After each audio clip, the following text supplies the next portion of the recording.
Watching movies is a really great way to come together and connect with other people. You can have fun, relax, and enjoy a world outside of your own. Everyone loves coming together and talking about that one action shot that they saw in a movie 3 years ago, just because it was awesome. In college, I took a world cinema class that told me that there was a difference between actively watching a movie and passively watching a movie. When you actively watch a movie, you want to notice the key features in that film, like characters, settings, development, and just storyline. It is important to keep note of what these things create so you know that what the movie has to offer fully. Marvel movie does this in an incredible way. You start off learning about these characters like Tony Stark, Natalie Romanoff, Thor, and Bruce Banner. You connect with these characters and you watch them grow on screen. As well as you're connecting with these characters in the story world and development, you are also introduced to new characters, as well as Peter Parker, Dr. Stephen Strange, and Black Panther. You can be introduced to these new characters while still focusing on the past characters that you're learning about. As well, in these films, you're introduced to characters that are evil, like Loki, Thanos, and Ronan. So, as you are watching these good heroes develop on camera, as well as they are snarky to be a polite person throughout the films, you're also watching an evil villain with his plan throughout the movies as well. You can see Thanos in many movies just for a short period second to be able to know what's going to happen on future.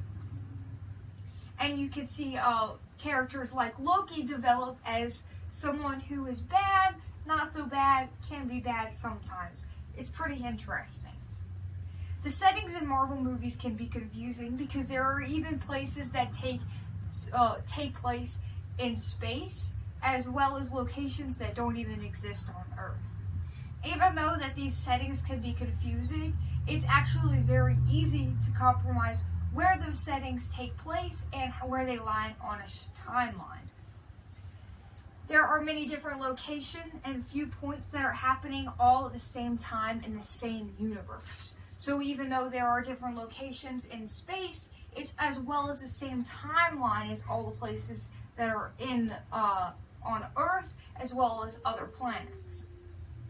The story is growing throughout this universe that is created, and some things can be seen at one location at one point in time, and it can also be seen at another location at another point in time to show you that all of these developments are connected.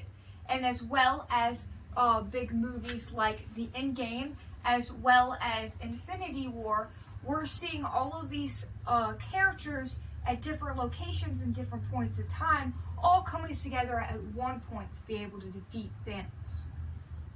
They have beautiful scenes and settings that can make you feel like you're really in it, even if you're not in it. Especially in the scenes in space where you know you're definitely not there, you're in the home of your living room or a theater, but it can still feel like you are actually part of the scenes that are happening on screen. DC movies really lack a lot of these things that Marvel has created over the years. They have different characters that switch up constantly, not really a structured setting. It's very confusing, and time is really not relevant into these movies at all. Even though DC movies are very beautiful in their own way, and you can feel connected to these characters growing up through comics, for a person who is just watching a movie, it might be a lot harder to be able to distinguish where this is on a timeline and how this reflects to other movies. Even though Marvel movies can be confusing sometimes, it can be pretty easy if you're just passively watching it to be able to understand these characters as well as the storyline and plot. It just develops over time, and it's keep constantly growing, and I hope that it does amazing things in the future.